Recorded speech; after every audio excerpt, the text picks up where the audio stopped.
आज हम तीन डिफरेंट स्मॉल कैप फंड्स को आपस में कंपेयर करेंगे, जिसमें कि Canara Robeco small cap fund, SBI small cap fund और एक्सिस स्मॉल कैप फंड शामिल रहेंगे। यदि आप इन तीनों में से किसी भी फंड में इन्वेस्टेड हैं या इन्वेस्ट करने के बारे में सोच रहे हैं तो इस वीडियो से आपको काफ़ी हेल्प मिल सकती है। हम इन तीनों फंड्स को इनके पास्ट परफॉर्मेंस, रिस्क रेशियोज और पोर्टफोलियो के बेसिस पर रिव्यू करेंगे और वीडियो के लास्ट में कंक्लूजन निकालने की कोशिश करेंगे कि इनमें से कौन सा फंड फ्रेश इन्वेस्टमेंट के लिए बढ़िया है और साथ में जो निवेशक ऑलरेडी इन फंड्स में इन्वेस्टेड है उन्हें आगे क्या करना चाहिए। साथ ही हम ये भी जानेंगे कि इन तीनों में से कौन सा फंड सबसे बेस्ट है। तो चलिए कंपैरिजन शुरू करते हैं और सबसे पहले इन फंड्स की लॉन्च की बात करते हैं। कैनरा का फंड 2019 में लॉन्च हुआ था, एसबीआई का 2009 में, जबकि एक्सिस का 2013 में। यानी कि कैनरा का फंड सबसे नया है और एसबीआई का सबसे पुराना। बेंचमार्क इंडेक्स की बात करें तो कैनरा और एक्सिस का benchmark Nifty small cap 250 TRI है, वहीं SBI BSc 250 small cap TRI को फॉलो करता है।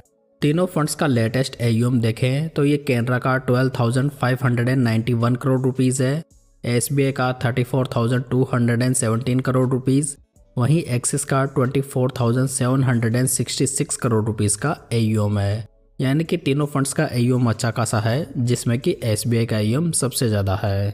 डायरेक्ट प्लान का एक्सपेंस रेशियो देखें तो ये कैनरा का 0.44% है, एसबीआई का 0.63% है, वहीं एक्सिस का 0.54% है। तो यहाँ पर आपको कैनरा का फंड सबसे सस्ता पड़ेगा, वहीं एसबीआई का सबसे महंगा। अगर फंड मैनेजर्स पर नज़र डालें तो कैनरा को 2019 से मिस्टर श्रीदत्ता बंडोलदार और 2023 से मिस्टर प्रणव गोखले मैनेज कर रहे हैं। एसबीआई को 2013 से मिस्टर रामायर श्रीनिवासन, जबकि 2023 से मिस्टर प्रदीप केसावन मैनेज कर रहे हैं। साथ ही 2024 से मिस्टर मोहनलाल भी को फंड मैनेजर के रूप में अपॉइंट हुए हैं। बात करें एक्सिस की तो यहाँ पर 2023 से मिस्टर मयंक हयांकी मैनेज कर रहे हैं, जबकि 2024 से मिसेस कृष्णा और मिस्टर तेजस सेठ मैनेज कर रहे हैं। तो यहाँ पर कैनरा और एसबीआई के फंड्स में फंड मैनेजर्स काफ़ी लंबे समय से बने हुए हैं, वहीं एक्सिस के फंड मैनेजर रिसेंटली चेंज हुए हैं, यानी कि एक्सिस स्मॉल के फंड में फंड मैनेजर्स का इशू बना हुआ है। चलिए अब इन तीनों फंड्स को रिटर्न्स के बेसिस पर वैल्यू करते हैं। यदि इन तीनों फंड्स में 5,000 की मंथली एसआईपी 5 साल पहले स्टार्ट की गई होती तो आज टोटल इन्वेस्टमेंट 3 लाख रुपए का होता, जिसकी मैच्योरिटी वैल्यू कैनरा में 7,38,000 रुपीज़ होती, एसबीआई में 6,59,000 रुपीज़, वहीं एक्सिस में 6,70,000 रुपीज़ की मैच्योरिटी वैल्यू होती। तो यहाँ पर ओनली कैनरा के फंड ने कैटेगरी एवरेज से बढ़िया रिटर्न्स बनाए हैं, जबकि बाकी दोनों फंड्स ने कैटेगरी एवरेज से कम रिटर्न्स बनाए हैं, जहाँ पर एसबीआई के रिटर्न्स सबसे कम रहे हैं। वहीं यदि सेम पीरियड के लिए 1 लाख रुपए लमसम इन्वेस्ट किए गए होते तो आज उसकी मैच्योरिटी वैल्यू कैनरा में 4,99,000 रुपीज़ होती, एसबीआई में 3,85,000 रुपीज़, वहीं एक्सिस में 3,84,000 रुपीज़ की मैच्योरिटी वैल्यू होती। तो यहाँ पर लमसम के मामले में भी ओनली कैनरा ने ही कैटेगरी एवरेज से बढ़िया रिटर्न्स बनाए हैं, जहाँ पर इसकी रैंक फर्स्ट है, वहीं एक्सिस स्मॉल कैप की थर्ड। चलिए अब इन तीनों फंड्स के रोलिंग रिटर्न्स को देख लेते हैं। कैनरा के फंड को लॉन्च हुए सिर्फ 5 साल का समय हुआ है, तो यहाँ पर इसके 10 साल के रिटर्न्स अवेलेबल नहीं है। एसबीआई ने लास्ट 10 ईयर्स में 24.44% के बढ़िया रिटर्न्स बनाए हैं, एक्सिस ने 22.04% के। आप यहाँ पर साइड में इनके कैटेगरी एवरेज के रिटर्न्स को भी देख सकते हैं। लास्ट 5 ईयर्स के रिटर्न्स की बात करें तो यहाँ पर कैनरा के 37.89% के रिटर्न्स हैं, एसबीआई के 31.01% के, वहीं एक्सिस के 30.98% है। लास्ट 3 ईयर्स के रिटर्न्स की बात करें तो यहाँ पर कैनरा के रिटर्न्स 23.56% है, एसबीआई के 22.52% है, वहीं एक्सिस के भी 22.52% के रिटर्न्स हैं। लेटेस्ट 1 ईयर के रिटर्न्स की बात करें तो यहाँ पर कैनरा के रिटर्न्स 41.32% है, एसबीआई के 39.64% है, वहीं एक्सिस के 39.54% है। तो यहाँ पर एसबीआई और एक्सिस के रिटर्न्स लास्ट 10 ईयर्स में तो बहुत ही सॉलिड रहे हैं, लेकिन ये दोनों फंड्स लास्ट 5 ईयर्स से अंडर परफॉर्म कर रहे हैं, जहाँ से ये दोनों फंड्स बेंचमार्क और कैटेगरी एवरेज के रिटर्न्स को भी बीट नहीं कर पा रहे हैं। साथ ही एसबीआई की रैंक इन लास्ट 5 ईयर्स में 20 फंड्स में से 18th रही है, वहीं एक्सिस की 19th। दूसरी ओर Canara small cap fund last 5 years में इन दोनों फंड से बेटर परफॉर्म कर रहा है, जहां पर इसकी रैंक 19 फंड्स में से 4th रही है। हालांकि लास्ट 2-3 साल से ये फंड भी थोड़ा बहुत स्लो हो चुका है। दोस्तों, आप इन तीनों फंड्स का लास्ट 5 ईयर्स का ग्राफ यहाँ पर देख सकते हैं, जहाँ पर आपको Canara small cap fund better position में लगेगा। अगर इन तीनों फंड्स के रिस्क रेशियोज देखें और अल्फा की बात करें तो कैनरा ने 4.53% का अल्फा जनरेट किया है, एसबीआई ने 5.10%, वहीं एक्सिस ने भी 5.10% का अल्फा बना कर दिया है। अल्फा रेशो जो होता है वो ये बताता है कि फंड अपने बेंचमार्क से कितने एक्सेस रिटर्न्स बना रहा है। तो यहाँ पर एसबीआई और एक्सिस बेटर पोजीशन में दिखाई दे रहे हैं।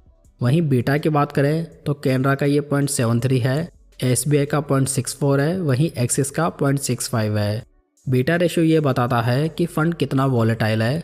तो यहाँ पर वैसे तो तीनों फंड ही काफ़ी कम वॉलेटाइल है, लेकिन एसबीआई और एक्सिस कैटेगरी के सबसे लोएस्ट वॉलेटाइल फंड्स में शामिल है। अगर फंड्स का साप रेशियो देखें तो ये कैनरा का 1.36 है, एसबीआई का 1.43 है, वहीं एक्सिस का 1.47 है। साप रेशियो ये बताता है कि फंड कितने रिस्क एडजस्टेड रिटर्न्स बनाकर दे रहा है। तो यहाँ पर इन तीनों फंड्स में से एक्सिस का फंड सबसे ज़्यादा रिस्क फ्री रिटर्न्स बनाकर दे रहा है। स्टैंडर्ड डेविएशन देखें तो ये कैनरा का 13.58 है, एसबीआई का 12.08 है, वहीं एक्सिस का 11.92 है। स्टैंडर्ड डेविएशन रेशियो ये बताता है कि फंड के रिटर्न्स उसके हिस्टोरिकल एवरेज रिटर्न से कितना डेविएट हो सकते हैं। यदि इस रेशियो की रेंज ज़्यादा होगी तो फंड ज़्यादा वॉलेटाइल माना जाएगा। तो यहाँ पर एक्सिस का फंड बाकी दोनों फंड्स के मुकाबले कम वॉलेटाइल है। तो यदि रिस्क रेशियोज के कंक्लूजन के बेसिस पर देखा जाए तो तीनों फंड्स के रेशियोज तो काफ़ी बढ़िया हैं, लेकिन लास्ट 3 ईयर से कैनरा बाकी दोनों फंड्स के मुकाबले थोड़ा पीछे रह गया है। जबकि एसबीआई और एक्सिस स्मॉल कैप के रिस्क रेशियोज लगभग एक ही जैसे हैं, जो कि स्मॉल कैप कैटेगरी के सबसे लोएस्ट वॉलेटाइल फंड भी है, जिनमें कि आपको मार्केट डाउन में भी स्टेबल रिटर्न्स मिल जाते हैं। चलिए इन तीनों फंड्स का पोर्टफोलियो भी देख लेते हैं। अगर नंबर ऑफ स्टॉक्स की बात करें तो कैनरा में 96 स्टॉक्स मौजूद हैं, एसबीआई में 58, वहीं एक्सिस में 122 स्टॉक्स मौजूद हैं। टॉप 10 स्टॉक्स का वेटेज देखें तो कैनरा का 21.98% है, एसबीआई का 28.85% है, वहीं एक्सिस का 24.09% है। तो यहाँ पर इन तीनों फंड्स में अच्छा डाइवर्सिफिकेशन दिखाई देता है। पोर्टफोलियो का पीबी रेशियो देखें तो कैनरा का 5.05 है, एसबीआई का 5.16 है, वहीं एक्सिस का 5.47 है। पीई रेशियो देखें तो कैनरा का 33.68 है, एसबीआई का 36.51 है, वहीं एक्सिस का 37.17 है। तो वैल्यूएशन के हिसाब से लगभग ये तीनों फंड्स एक ही जैसे दिखाई दे रहे हैं। हालांकि कैनरा का फंड बाकी दोनों फंड्स के मुकाबले थोड़ा चीप वैल्यूएशन पे ट्रेड कर रहा है। तीनों फंड्स का टर्नओवर रेशियो देखें तो कैनरा का ये 30% है, एसबीआई का 15%, वहीं एक्सिस का 40% है। टर्नओवर रेशियो हमें ये बताता है कि पोर्टफोलियो स्टॉक्स में फंड मैनेजर एक साल में कितने चेंजेस करता है। यदि ये चेंजेस कम से कम हो तो ये पोर्टफोलियो स्टेबिलिटी के लिए बढ़िया माना जा सकता है। तो यहाँ पर इन तीनों फंड्स का टर्नओवर रेशियो जस्टिफाइड है, यानी कि ज़्यादा नहीं है। अगर प्रेजेंट कैश होल्डिंग को देखें तो कैनरा में 3.73% कैश में होल्ड किया हुआ है, एसबीआई में 9.53%, वहीं एक्सिस में 10.66%। तो यहाँ पर कैश होल्डिंग में कैनरा बाकी दोनों फंड्स के मुकाबले थोड़ा कम होल्ड करता है, वहीं एसबीआई और एक्सिस ने काफ़ी बड़ा पोर्शन कैश पे होल्ड किया हुआ है, यानी कि ये मार्केट क्रैश में अपॉर्चुनिटीज़ को लेकर काफ़ी ज़्यादा अलर्ट है। दोस्तों, आप इन तीनों फंड्स का एसेट एलोकेशन यहाँ पर देख सकते हैं।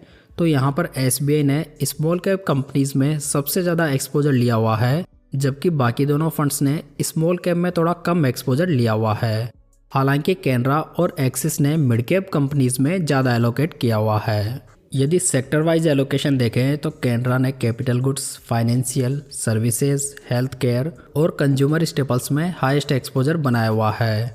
एसबीआई की बात करें तो इन्होंने services, financial, consumer, capital goods और कंज्यूमर स्टेपल्स में हाईएस्ट एलोकेट किया हुआ है। एक्सिस स्मॉल कैप ने financial, capital goods, health care, construction और सर्विसेज में सबसे ज़्यादा पैसा इन्वेस्ट किया हुआ है। तो यहाँ पर इन तीनों फंड्स ने किसी भी सेक्टर में 20% से ज़्यादा का एक्सपोजर नहीं लिया हुआ है, जो कि डाइवर्सिफिकेशन के हिसाब से बढ़िया एलोकेशन माना जा सकता है। दोस्तों, आप इन तीनों फंड्स के टॉप 10 स्टॉक्स के होल्डिंग यहाँ पर देख सकते हैं, जहाँ पर भी इन तीनों फंड्स ने किसी भी स्टॉक में मोर देन 5% का एक्सपोजर नहीं लिया हुआ है, जो कि बताता है कि तीनों फंड्स ने काफ़ी अच्छा रिस्क मैनेजमेंट किया हुआ है। चलिए इन तीनों फंड्स की रेटिंग भी देख लेते हैं। वैल्यू रिसर्च ने कैनरा को 4 स्टार से, एसबीआई को 3 स्टार से, वहीं एक्सिस को भी 3 स्टार से रेट किया है। वहीं क्रिसिल ने कैनरा को 2 स्टार से, एसबीआई को 3 स्टार से, वहीं एक्सिस को 2 स्टार से रेट किया है। तो देखा जाए तो यहाँ पर करंट रेटिंग तो किसी भी फंड की बढ़िया नहीं है एक्सेप्ट कैनरा स्मॉल कैप, जिसे कि वैल्यू रिसर्च ने 4 स्टार से रेट किया है। सबसे पहले बात करते हैं कैनरा स्मॉल कैप फंड की, जो कि कंपैरेटिवली एक नया फंड है और इन फंड ने इन 5 सालों में काफ़ी बढ़िया रिटर्न्स भी बना कर दिए हैं। हालांकि लास्ट 2 ईयर्स में फंड की परफॉर्मेंस में थोड़ी गिरावट जरूर आई है, लेकिन इतने कम टाइम में हम किसी फंड को खराब घोषित नहीं कर सकते। साथ ही ये फंड कैटेगरी में कम वोलेटाइल फंड भी है। सो मेरी पर्सनल ओपिनियन में फंड में अभी भी फ्रेश इन्वेस्टमेंट किया जा सकता है और जो इन्वेस्टर्स इस फंड में ऑलरेडी इन्वेस्ट कर रहे हैं वे भी इसे कंटिन्यू कर सकते हैं। अब बात करते हैं एसबीआई स्मॉल कैप और एक्सिस स्मॉल कैप की, जिनकी स्टोरी लगभग एक ही जैसी है। इन दोनों फंड्स ने लॉन्ग टर्म में तो काफ़ी बेहतरीन रिटर्न्स बना कर दिए हैं। हालांकि लास्ट 5 ईयर्स में ये दोनों फंड्स कैटेगरी के बाकी अन्य फंड्स के मुकाबले थोड़ा अंडर परफॉर्म जरूर कर रहे हैं। लेकिन इन 5 सालों की अंडर परफॉर्मेंस के बावजूद भी एसबीआई की रैंक लास्ट 10 ईयर्स में सेकंड है, जबकि एक्सिस की 4th। दोस्तों लास्ट 3-4 साल में बुल मार्केट की वजह से स्मॉल कैप इंडेक्स ने कुछ ज़्यादा ही अच्छा परफॉर्म कर दिया है, जो कि हमेशा नहीं रहने वाला। सो उम्मीद है कि ये फंड्स आगे भी अच्छा कर सकते हैं, क्योंकि इन दोनों फंड्स के अंदर कोई विशेष प्रॉब्लम नहीं है। साथ ही ये दोनों फंड्स कैटेगरी के सबसे लोएस्ट वोलेटाइल फंड्स भी हैं। सो यहाँ पर आपको अच्छी खासी डाउनसाइड प्रोटेक्शन भी मिल जाती है। इसलिए ऑलरेडी जो निवेशक इन फंड्स में एसआईपी कर रहे हैं वो इन फंड्स को कंटिन्यू करने के बारे में सोच सकते हैं। हालांकि मैं फ्रेश इन्वेस्टमेंट के लिए एक्सिस की तुलना में एसबीआई को अधिक प्रायोरिटी दूंगा, क्योंकि इस फंड को अभी भी वही फंड मैनेजर मैनेज कर रहे हैं जिन्होंने कि इस फंड से आउटस्टैंडिंग रिटर्न्स निकाले हैं।